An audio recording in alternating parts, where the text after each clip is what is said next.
Welcome back to another edition of The Explainer. Today, we're unpacking a truly massive historical shift.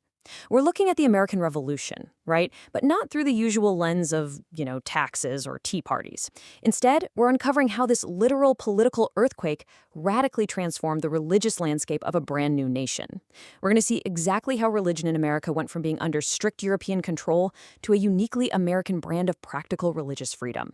It's a wild story of survival, major rebranding, and just massive institutional change. Okay, let's dive into this. To really grasp what happened, we first have to clear up a super common misconception.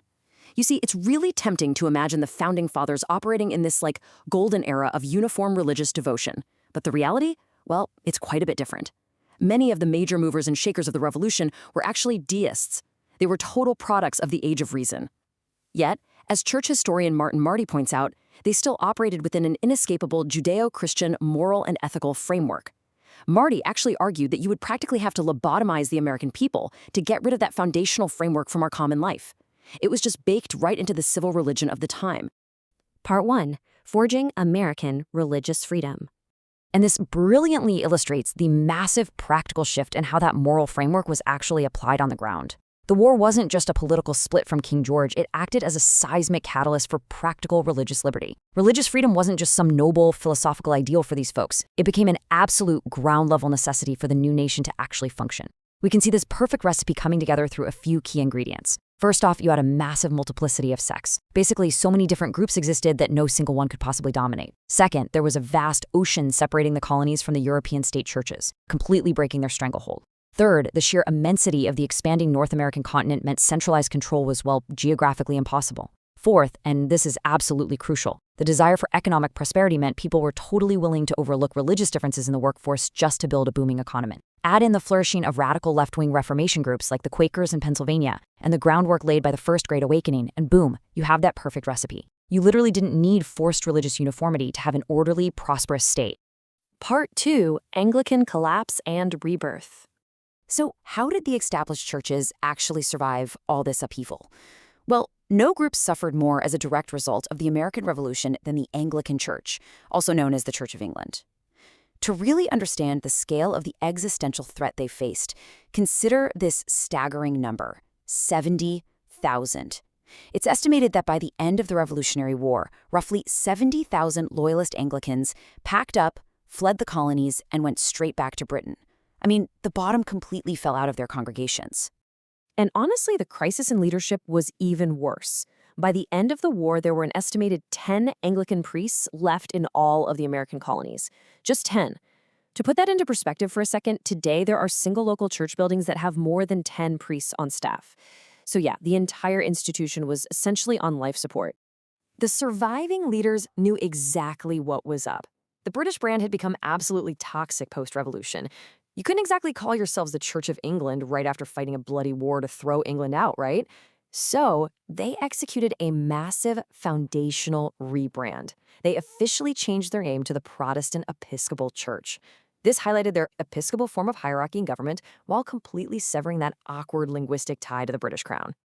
Under the leadership of their first American bishop, Samuel Seabury, who, fun fact, actually had to travel all the way to Europe just to get ordained, they held a crucial convention in 1785. And here is exactly how they adapted to survive.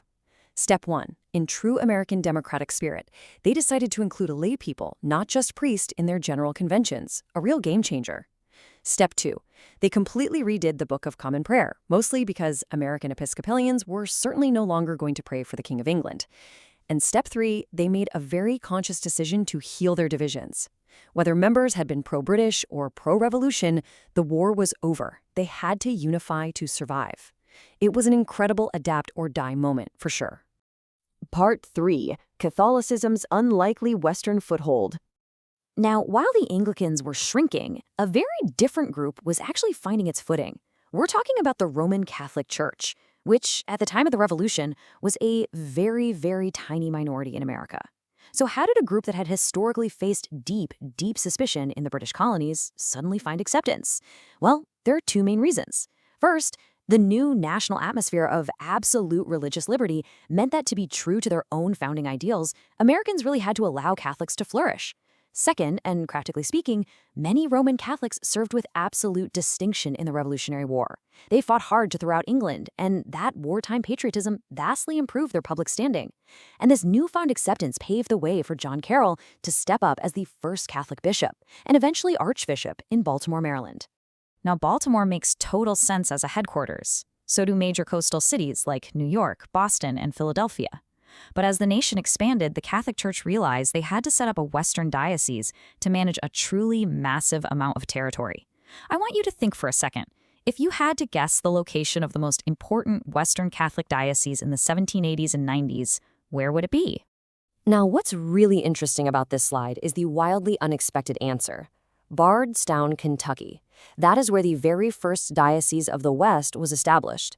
A lone bishop stationed in Bardstown was given jurisdiction over roughly half the continent.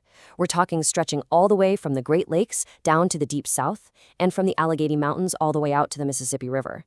It's just a brilliant example of how religious institutions were physically stretching and adapting to the sheer immensity of the American landscape. Part 4. The Rise of American Methodism. If the Episcopalians were all about structure and the Catholics were establishing a brand new hierarchy, the Methodists were defined by this rogue, independent streak that just perfectly matched the new American spirit.